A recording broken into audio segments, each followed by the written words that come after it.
Absolutely. Ferrari didn't hire Lewis Hamilton just for lap time. They hired him because he's the gold standard of what a championship winning driver looks like. Since joining Ferrari, Lewis has pushed the team to think differently, innovate more, and demand more from themselves. Fred Vasseur has even talked about how often Lewis is back at the factory after the races, looking for answers and pushing the team forward. Not every change has paid off yet, but Ferrari feels more aggressive and more ambitious than it did a year ago. And even if Charles wins a title one day, Lewis might end up being part of the reason why.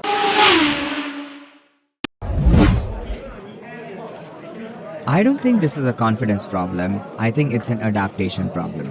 For years, Charles was the reference point at Ferrari. The team evolved around his feedback and his driving style. Now there's a 7-time world champion on the other side of the garage, bringing different ideas, different working methods, and different expectations.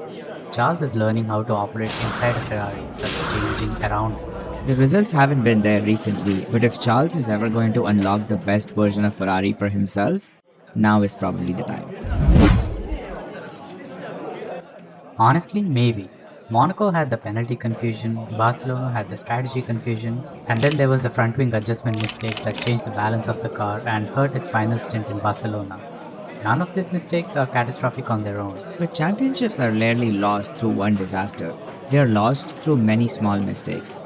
And right now, Mercedes keeps giving away points they don't need to lose.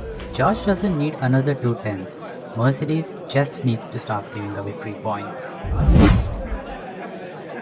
This is probably the team's biggest concern right now. The pace is championship winning, the reliability isn't. The good news is they should receive additional development opportunities through the engine regulations. The bad news is that the reliability upgrades still cost money, and cost calculations aren't always simple. Mercedes doesn't need a faster engine, they just need an engine that survives a Sunday. Because they're executing, Alpine came to the season with almost no hype compared to any other midfield team. Yet every weekend they seem to leave with points, sometimes double points. Even in Barcelona, where they were expected to struggle, they still managed a double points finish. Colapinto looks more comfortable every race, Gasly continues to deliver, and the team keeps maximizing opportunities. While everyone was watching Aston Martin and Williams, Alpine quietly became the best midfield team on the grid. For me, it's Aston Martin. Williams have been disappointing because they are underachieving. Aston Martin have been disappointing because nobody really knows what the plan is anymore. And where is Adrian Newey? We've barely seen him since the start of the season.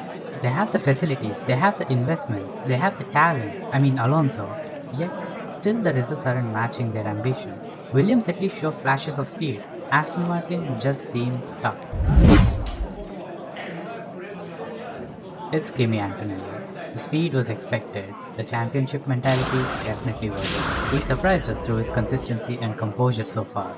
He's winning races, handling pressure, and learning incredibly quickly. And perhaps most importantly, he's clearly learning from the mistakes he made last season. And the scary thing is, he hasn't even reached his peak yet. Austria and Silverstone are gonna be huge. Those were difficult weekends for Anthony last year with DNFs in both races, and the European season is usually where the championship battle becomes very real. Can Russell start to close the gap? Can Ferrari build on this momentum?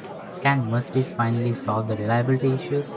And can Antonelli keep delivering when the expectations are higher than they've ever been? Because the first third of the season gave us a surprise championship leader, the next third will tell us whether he's actually a champion.